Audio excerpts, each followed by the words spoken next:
avez raison de parler d'un drame, c'est un drame absolument effroyable parce que je ne sais pas s'il y a de douleur plus grande que de perdre son enfant. Et pour les parents, cette violence, cette rapidité, c'est sans doute absolument insupportable. Et depuis hier, je suis déchirée en pensant à ces parents. L'association des deux victimes de Roubaix a été immédiatement mobilisée, immédiatement saisie de façon à accompagner les parents. Évidemment, je pense à la petite sœur, au petit frère de Chloé qui vont grandir sans Chloé.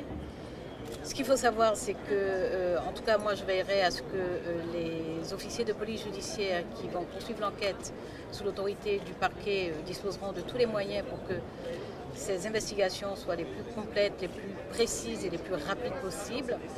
C'est quelqu'un qui avait été emprisonné en France, qui à sa sortie avait fait l'objet d'une interdiction du territoire, qui avait fait l'objet d'une expulsion et sur la base d'un mandat d'arrêt européen, il avait été remis aux autorités polonaises l'année dernière. Donc il était sous la responsabilité des autorités polonaises.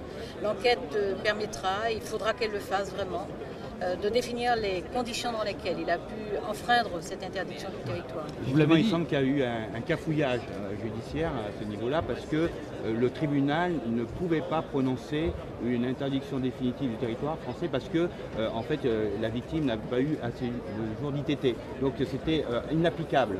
Non, ce qui compte, la décision a été prise, le mandat d'arrêt européen émis par la Pologne a été exécuté.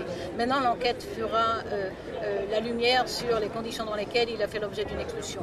Factuellement, la réalité, c'est qu'il a été expulsé, remis aux autorités polonaises. Oui, mais il pouvait revenir en France sans problème.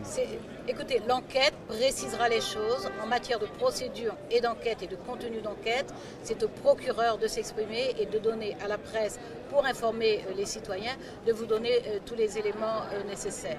Est-ce que vous allez en tirer des... Je répète, je pense aux parents, je pense à toutes celles et tous ceux qui connaissaient Chloé. Et puis nous connaissons son visage en plus, c'est absolument insupportable. Il y aura le temps de l'enquête et le temps d'apporter toutes les clarifications nécessaires.